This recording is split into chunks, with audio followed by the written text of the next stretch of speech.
thank you to those that just joined. This is Paris IAS Ideas. This is our second talk for the day. We are very happy to welcome Professor Virginia Valian.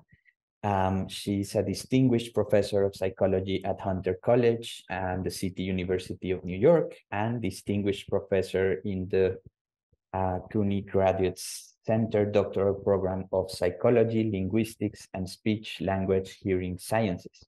She is founder and director of the Language Acquisition Research Center at Hunter College and co-founder and director of the Gender Equity Project at Hunter College. Thank you so much, Professor Virginia Valian, for being with us.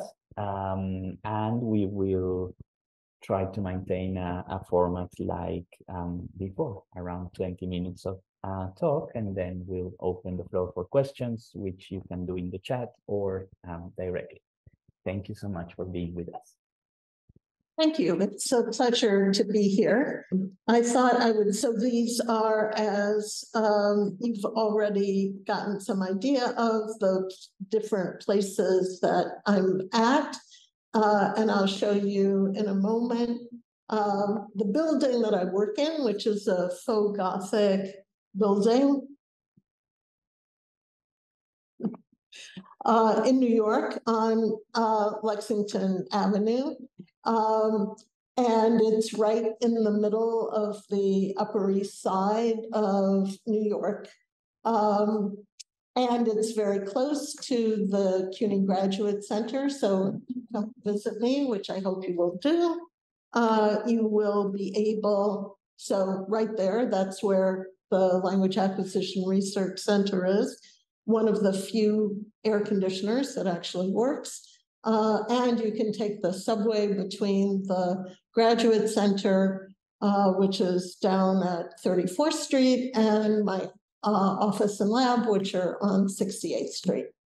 I work in several different areas. One is very early language acquisition, where I look at children's knowledge and development of syntax and morphosyntax, bilingualism and cognition, which is what I'm going to talk to you about today. And I look at gender, both from asking the question, why are so few women in positions of power and prestige? And I'm starting to do some work on gendered language, such as the use of guys and gendered terms in French and other languages that mark grammatical gender, like le professeur. I use a variety of methods. Here they all are. And today, as I said, I'm going to talk to you about bilingualism and cognition. Why is this something we might be interested in? Well, one of the things that it can tell us about is how modular is the mind. That is, how much is the mind in independent modules? And the question I'm focusing on today, do specific abilities improve general processes? And I'll give that a little more detail in a moment. The other reason people are interested in bilingualism and cognition is that it has policy implications. Should we try to make sure that everyone is bilingual? So what aspects of cognition are we talking about? I'm going to start with an example, and Daniel Young has kindly volunteered to be my participant. And Daniel, I'm hoping that your sound is on. So, okay, great. Okay, so Daniel, I'm going to ask you to state the colors that you see as fast as you can. Red, yellow, green, blue. Red, yellow, green, blue. Okay, very good. You know your colors. That's excellent. Thank you. Okay, now I'm going to ask you to do it again. Red, yellow, green, blue. Okay, and then again, and as you know, Daniel, you are to tell me what the color is, not what the word is. red, yellow, green, blue. But I knew it's going to be blue because it was the only one left. Okay, so you saw how Daniel hesitated when the words, I'll go back a minute so that you can see them. When the word is printed in a different color than the color that you're supposed to name, there's a conflict.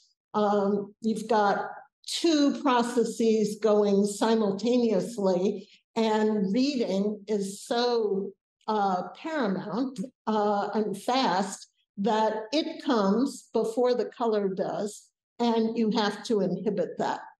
So your ability to inhibit that, and I'll give you another example, your ability to inhibit that is one of the kinds of cognitive processes that we're talking about. So another test of this, which is the test that we've used in my lab quite a bit, it's called the flanker task. And that's because you've got an arrow, in this case, the arrow which is in red, and it is flanked by other arrows. In our experiments, the arrow can be either in the fourth position, the way it is here, the third position, or the second position, and those are randomly presented to participants.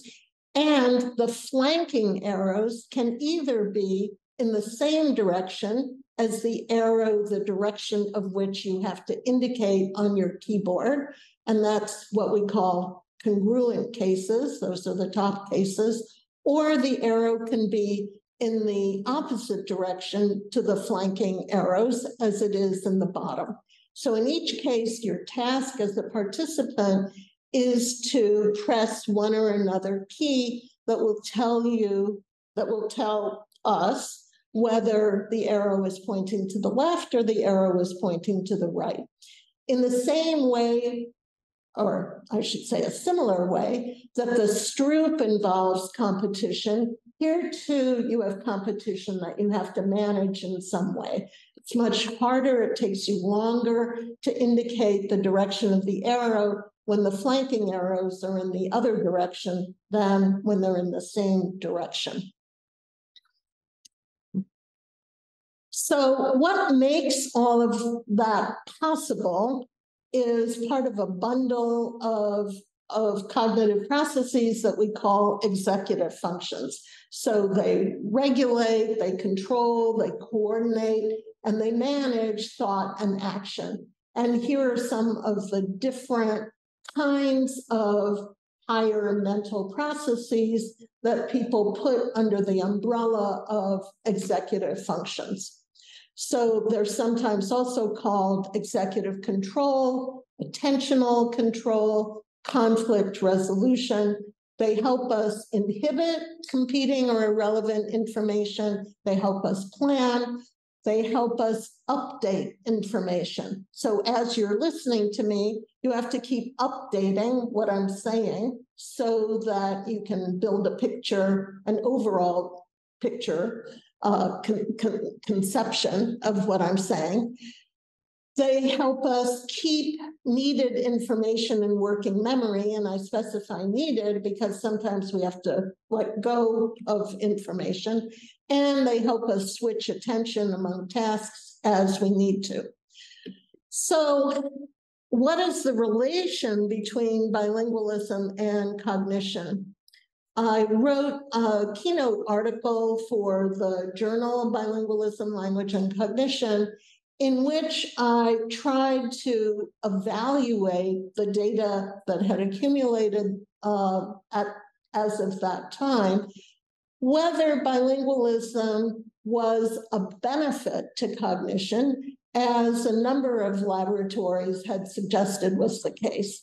So some findings were that people who were bilingual were faster at things like the Stroop or the flanker task, and perhaps most excitingly, that they experienced cognitive impairment later in life by 5 to 7 years, depending on the experiment, than did monolinguals. So the suggestion was that being bilingual and managing your two languages required a lot of use of your executive functions such that you improved them relative to what monolinguals were doing. So the question that I'm asking today is whether bilingualism is alone in improving executive function, and whether bilingualism or anything else can improve executive function. So among the things that have been suggested as helps to executive function are exercise, bilingualism, as we've said, higher education, social activities, music activities.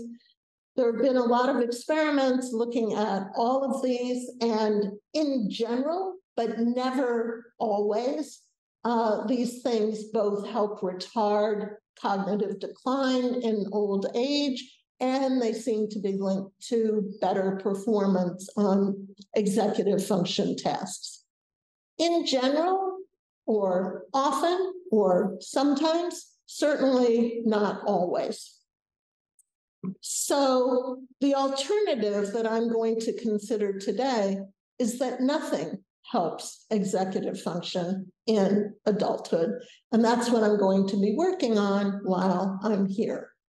I'll tell you about the initial study that April Humphrey, then a master's student at Hunter College, and I did.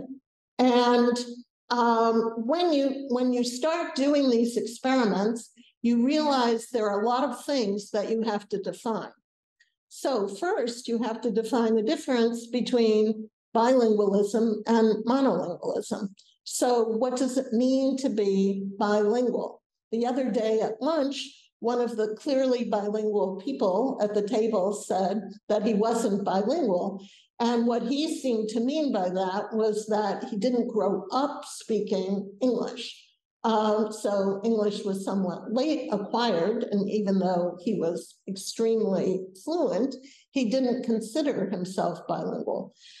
So how do we decide whether somebody's bilingual? And we see the more we look at bilingualism, it's not an all or none phenomenon, and it's also not necessarily on a continuum. There might be a variety of ways to be bilingual. So in my lab, the way that we've worked to determine what bilingualism is first we ask people.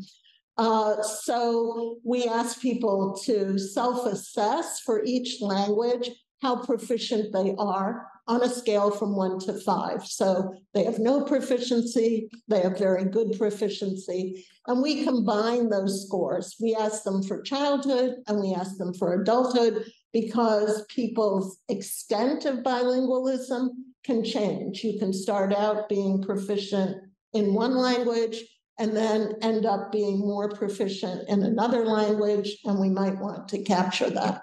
We also have an objective measure. We ask people to name drawings of the sort that you see here. And even though this looks like a kind of stupid task, it actually turns out to predict fluency in a language rather well.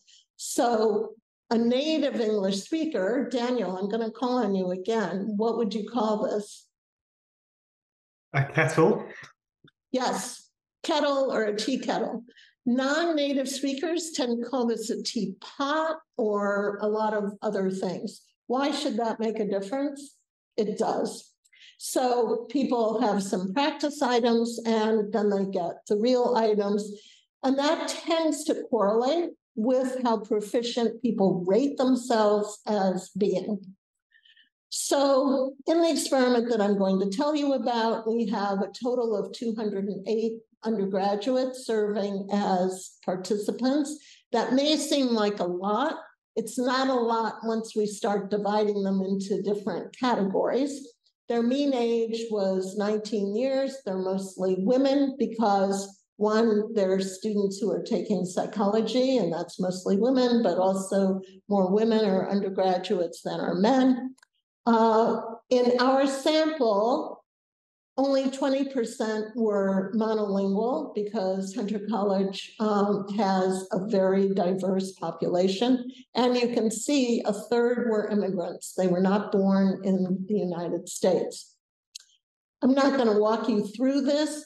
We attempted to divide people into lots of different bilingual categories because one suggestion in the literature was it mattered what kind of bilingual you were, whether or not there were cognitive benefits to bilingualism. So we gave people this flanker task that you saw before, and now I'll show you the data. We measure both how accurate are people in telling us the direction of the arrow and how long does it take them to do that. So the bar on the left is our monolinguals, and what we're measuring here is the difference between how long it takes you to answer the question when it's the incongruent arrow minus how long it takes you to answer when it's the congruent arrow. And that's called the conflict effect or the flanker effect. So we're measuring just how much additional time do you need to respond correctly when you have an incongruent arrow. So for monolinguals, it's about 82 milliseconds. Takes you about 82 milliseconds longer to give the answer to the incongruent than the congruent. The next bar is lifelong balanced bilinguals. They're the ones who should be the best, so they should be faster. In fact, they're the same. Numerically, they're a little longer, but that's not a significant difference. If we look at late balanced bilinguals, they're no different. These are late balanced bilinguals who started out with English and then became more fluent, according to their self-assessment, in a non-English language. Late balanced bilinguals who ended up with English as their dominant, English dominant bilinguals all along. Unassigned, I'll get back to them in a minute, and trilinguals. The only group that's different here is the unassigned group. So these are people who we couldn't say what they were. They were just kind of all over the place in their self-assessment. And that's probably just by chance. Trilinguals, who, if anything, should be even better than bilinguals because they have 3 languages to manage, not 2, they were, if anything, the worst. All right, so what should we say about this? The first thing is, in our lab, at any rate, we never see any executive function benefits of being bilingual. Further, increasingly, not just in my lab, but in many labs, at least among the age group that we're using, but also for older and younger participants, increasingly there are reports of no benefits. And meta-analyses, which some of you may know about, that look at overall trends in experiments, increasingly find no difference. So if we have no differences among groups, how should we understand that? Well, possibility 1, which one colleague suggested, was our monolinguals as New Yorkers weren't really monolingual. They're hearing a lot of other languages all the time, and maybe that experience all by itself makes them kind of bilingual. We then looked at a group in a rural campus of monolinguals, and they were, in fact, no different from our monolinguals. and they were no slower than our bilinguals. Possibility 2, the task doesn't require enough cognitive effort to reveal a group difference. I find this a kind of funny possibility. There is an 80 millisecond difference. That's a fairly sizable difference. We're often used in cognitive psychology to look at differences that are 25 to 50 milliseconds. This is 80. It's possible. It doesn't require enough cognitive effort. We've tried to look at that without success. Another possibility is young adults have a lot of other cognitively challenging activities that might help their executive function. For example, they're going to school, and we hope that what they're doing in school is challenging. And so it could be any challenging activity is enough to benefit your higher cognitive functions. Possibility 4, there's no effect. Bilingualism is not correlated with better cognitive function. So let's step back a moment and look at a variety of tasks and just think for a moment about executive functions themselves. One thing we know is that these tasks, performance on one task tends not to transfer to performance on other tasks. So Daniel could practice doing the color stroop task that he was the participant for earlier, and he could get better at it, partly because he'll figure out various tricks that he can use to bypass what his system would otherwise want to do.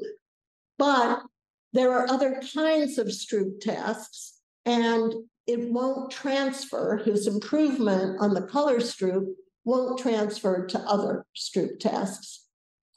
Action video games, more recent data suggest, even though you get very good at switching and doing all of the things that action video games require you to do, getting better at those does not seem to transfer to executive function tasks like the flanker task that I showed you. People have tried to train working memory. So how many things can you keep in mind and work with at one time? You can train it, but you only get transfer to very similar tasks, not to other working memory tasks. And I'll skip the last one because it'll take too long to explain, but for those in the know, the stroop, which you might think might transfer to anti-saccade tasks, doesn't. So with all of these failures to find the kinds of relations that we might think we should find, I think we should rethink the basic intuition. And Bialystok in 2021 articulated that basic intuition very well. She says, the argument, therefore, is that experience in managing two languages recruits the general attention mechanisms used for other cognitive activities, thereby changing them. So she uses thereby, but I've accentuated it here. It's that thereby that I want to question. So yes, we can all agree that experience managing two languages recruits the general attention mechanism that is used for other cognitive activities. The question is, do you thereby change them? That's what I want to question. And I'm entertaining the idea that it's a one-way street, by which I mean individuals who recruit executive functions to master new skills and maintain old ones, improve at those skills. So we have a downward influence of cognitive processes, higher cognitive processes, as employed for skills, more local skills, like the Stroop, like managing the language, like figuring out what route to take to work in the morning. You get better and better at doing that. But the fact that you recruit those functions for different skills and you improve those skills doesn't entail that you also improve the executive functions that you're using for those skills. It could be it's just one direction. And that's what I want to entertain. So people deploy their executive functions to improve at everything from playing tennis, and that's Serena Williams, to preparing meals. And I want you to know it was very hard to find on the web a picture of a man making dinner, but I did find this random man making dinner. To conducting experiments, and these are the two winners of the 2023 Nobel Prize in Physiology and Medicine for their work on the vaccine. And the woman had a great deal of trouble keeping a job at the University of Pennsylvania, and she was in fact demoted. And she had to leave the University of Pennsylvania. Now she's an adjunct. I hope that they are kicking themselves for their short-sightedness. But to return to the point, people deploy their executive functions to improve. That doesn't mean that in that deployment, they thereby change the executive functions themselves. So that says what I said a little more clearly. So what I plan to work on here is that idea, developing that idea, considering objections, which I hope the audience will provide me with, and developing its implications. Thank you very much. Thank you so much, Professor Valian, for your presentation. Yeah, so we open the floor for questions. You can either use the raise hand function on Zoom or write on the chat. Daniel? Thank you, Paris, and thank you, Virginia. I think I'm kind of very sympathetic to this possibility that maybe executive functions are not trainable. But I wondered, just to go back to your study, whether you think that even bilinguals living in New York have the same kind of executive demands on them. I think maybe to kind of invert the thing you asked, you said maybe the monolinguals are really bilingual. Maybe the bilinguals are really monolingual. And I'm just thinking, like being here, for example, I think someone like Paulius must have a much more demanding time trying to remember that, you know, I can't speak French, but someone else at lunch can speak English, and someone else can speak Spanish, or someone else. And there's actually more switching involved in some bilingual environments than others. And is there a way of measuring that? Is there a way of finding out how much switching do you really have to do? One thing that we tried to do in our experiment, this isn't directly what you're getting at, but we looked at people from language groups who we might think are doing a lot of switching. So someone who speaks Tagalog in New York is probably not, in the course of a day, going back and forth between Tagalog and English very much. But someone who speaks Spanish or someone who speaks Chinese may be going back and forth a lot.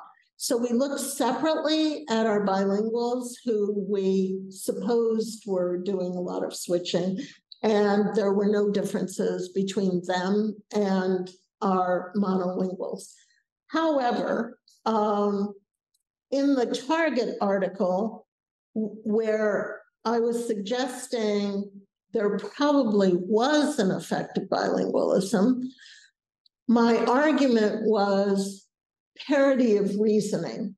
So there's evidence that all cognitively challenging activities have some helpful benefit on higher reasoning. So if we throw out bilingualism, we have to throw out all of those other things. And I thought, really, we shouldn't throw out all of those things. So there are a variety of possibilities. One is that each of those things contributes a little bit, and they're often mixed together to varying extents. And it could be that there's not a linear function, that there's some kind of step function. And after you've got a certain number of those things that you're doing, it doesn't matter how many more you add. So that all led me to say there probably is an effect, but it's small and it could easily be overridden by other effects.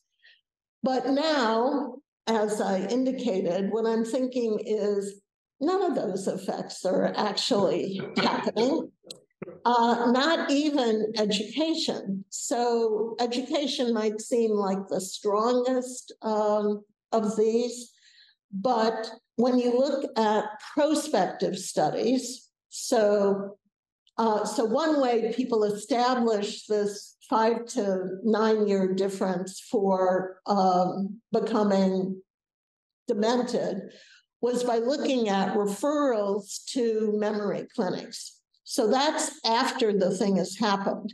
And you don't know whether people who are referred to memory clinics later, there might be a lot of reasons, depending on the community, for you to refer someone to a memory clinic.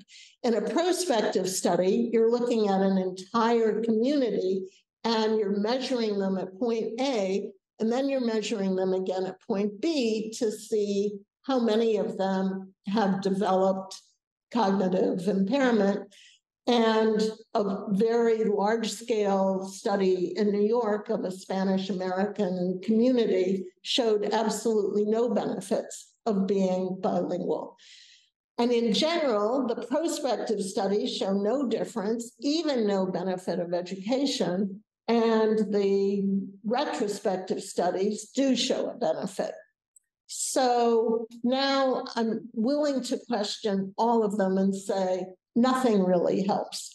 And we have to be careful when we think about the causal arrow. So education seems to be a benefit, but people who get a lot of education are perhaps somewhat different to begin with than the people who don't. And the people who work on bilingualism say, yes, but the thing about bilingualism is you don't really have a choice. You're just in a bilingual community or you're not. And so we can rule out prior executive function causes. But I'm not even sure that's the case. There are some recent data that suggests that the better your executive function, the better you are at learning a second language. And we don't know how often people are using it. So once you actually start doing it, it becomes murkier and murkier and gives more and more reason for skepticism, in my view. Thank you. That's all extremely interesting, but I'll let the other questioners go ahead. Thanks. Thank you so much. I think next we have Frank Ramos. Yeah, hi, Virginia. Thanks. Hi, Frank. It's nice to see you. So yeah, actually, I suppose my question has already been partly answered previously, but so I wanted to raise the difference between correlation and causation, because you talked a lot about the effect of bilingualism, but actually we hardly know if there's an effect to begin with. I mean, most of the studies show correlations, right? Yes, indeed. And so you mentioned the fact that yes, you don't choose to be bilingual, and therefore it's difficult to talk of selection effects, but there still might be population differences, because in any context where you can compare monolinguals and bilinguals, those two populations are generally not identical in all other respects, are they? That is also correct. And one of the studies that underlines what you've said is one that looks at this bilingual advantage with respect to the onset of Alzheimer's, and it's only immigrants in that study who show the effect. So with all of these bilingualism studies, you have an untold number of confounding variables that you are unable to measure that correlate with being bilingual. Another couple of methodological issues. One is that people are often running a battery of tests, one of which shows a benefit. That's the one that's reported, and the others are not reported, or it's just said they didn't show a benefit, and they're not taking that on board at all as significant. So I think that showing a causal arrow is very difficult. There's also studies by Morton suggesting that in children, the apparent benefit is actually a social class benefit. So the people who are bilingual versus monolingual may be of different social classes. And in Toronto, which is where a number of these studies are done, it's upper middle class people who are bilingual and middle and working class people who are monolingual. But in the west of Canada, where Morton did these studies, it's the reverse, and they don't show an effect. So it could be a social class effect. Subsequently, Bialystok tried to control for social class and still found a benefit of bilingualism, but not everybody has. So with any of these, there's a real issue of replication. Thank you. Thank you so much. And next we have Sadie. Yes, thanks very much, Virginia. So I was trying to understand better what's the sort of the ecological function of these executive functions. My understanding is that they work as a bundle to sort of choose the single behavioral path when you're given some kind of input, right? So to answer the pragmatic question, like, what am I going to do? And this is probably how these have been selected, even if we can distinguish different compartments and aspects of these executive functions, they probably work as a bundle. And so in that perspective, bilingualism is one of the action behaviors in terms of speech production, but it also has a huge aspect that would be more interpretive and cognitive, without sort of moderating what is the best output. And I was wondering if this is not part of the problem of trying to evaluate a mechanism that was initially probably designed by evolution to react physically to situations, to see its impact and connections with a mechanism that is very much secondary in a way and culturally constructed, such as language. I'm not sure. I think that's an interesting point. I'd have to think about it more. I'd question, I guess, the idea that there's a single action. I have a slide, which I unfortunately can't show you, that shows somebody multitasking. So one of the things that cognitive control is good for is allowing us to divide our attention. And I can be poking at different buttons on my computer at the same time that I'm talking to you. And that's a great benefit for humans to be able to do, although there are clear limits to it as well. I'm also not sure that I would necessarily privilege physical responses over cognition, because those physical responses always require a prior cognitive constellation of thoughts. So clearly we are built to be able to do multiple things, like switching, having more than one language, switching between languages. And your question also, I think, had an assumption about language that I wouldn't necessarily agree with.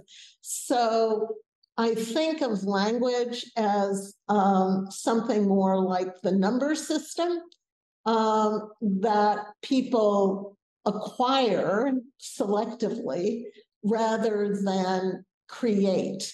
So I think this is borrowed from the philosopher and linguist Gerald Katz, whose view of language was a Platonist view. And so there are infinitely many languages, and what varies is which ones of those humans can learn and do learn. So if I look at it that way, what culture influences is which of that vast array of possible languages you end up targeting rather than actually creating a language. So your question is a very rich question that I will have to think about more. I know, and I'm not even sure this is a good question, but I was trying to think like, okay, perhaps animals who don't have language already have the equivalent of what we call executive functions, right? Oh, yes. And so this must be targeted at some kind of pretty low motor command, if you see what I mean. Oh, so I see. Okay. Yes, that's interesting. Probably animals don't have executive functions to the same extent that humans do, but yes, they do have to have some. They organize their behavior after all. And I don't think anybody's asked whether you could improve the executive functions of chimpanzees, for example. But yes, I see now the import of your question. Thank you. Great. Thank you so much. So yes, I think we will do the same as before. We will take a 5-minute break for our next speaker to get ready, and we will resume shortly. Thank you so much, Professor Valian, for being today with us. Thank you. Thank you.